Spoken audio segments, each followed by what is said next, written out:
Okay, just a quick word of advice like, yep, okay, you're going to go into the bullion dealer and buy it straight from them, so you've got it in your pocket when you know, walk away. There's no transport and insurance costs.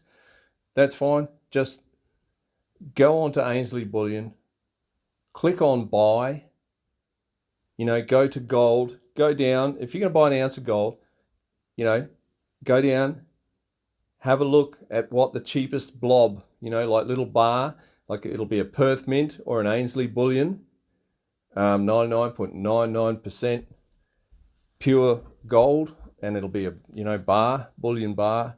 Won't be anything pretty, won't be a kangaroo coin. And then just compare that, keep a note of that, take a screenshot, and just walk in and talk to your bullion dealer, and don't let him sell you anything. Just go in there knowing what you want for a start. Pick it out off Ainsley Bullion. That's who I recommend, and I would recommend just buying it off them, because who knows? But if he's too many dollars above the price that you can get it physically delivered, so the insurance is, well, it never used. Yeah, it's not that much. The freight and insurance is not that much on top of per ounce.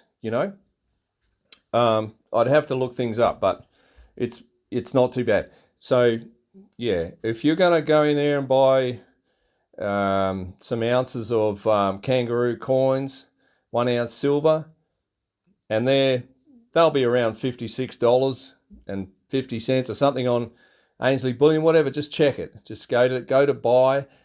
Click on silver. Scroll down. There'll be quarter ounces, half ounces. There'll be all sorts. There'll be maple leafs. There'll be Krugerrands. But don't worry about what's printed on them.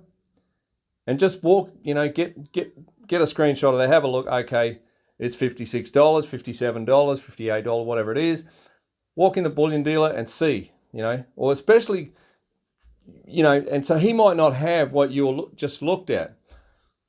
But if he doesn't, well, God, it'll be more expensive. The 1 ounce kangaroo silver is the cheapest, and the 1 kilo Perth Mint, and the 10 ounce and the 5 ounce as a bullion, just a square, they are the cheapest. So you can easily and they'll all be on Ainsley Bullion, because Perth Mint's website is not got much on it these days. They must be having a government shortage. Don't know, but and a lot of them have got a lot less than they used to have in variety and range and options and that. So Perth Mint hasn't got much there to look at. So yeah, and I did see, like I said before, that the 1 kilo Perth Mint bullion silver was being phased out. So that's probably a sign of things to come.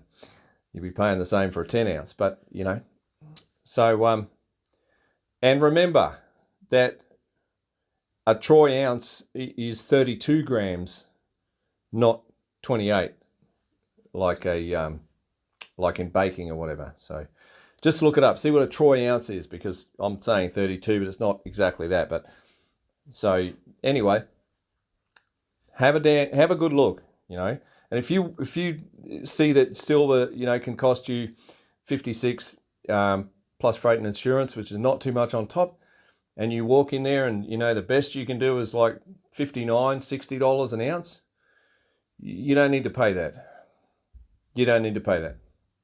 And if a kilo from Ainsley Bullion of silver is $17.50, and you walk in that bullion shop and it's $18.50, you're better off ordering it. You're better off ordering it over the net. And at $18.50, there's not too many hoops to jump through once they've got your email address and a bit of other stuff. I can't remember, it's been so long. But yeah, anyway, I've talked enough. But just, yeah, you'll overpay.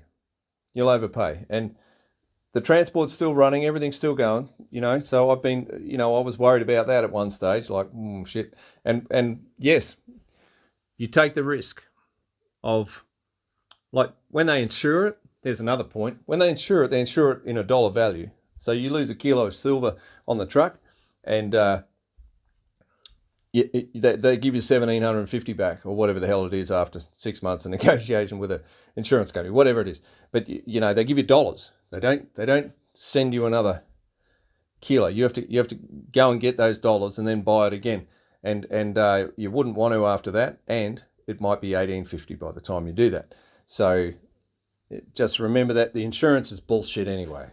It either comes or it doesn't. Now, at the moment, it comes.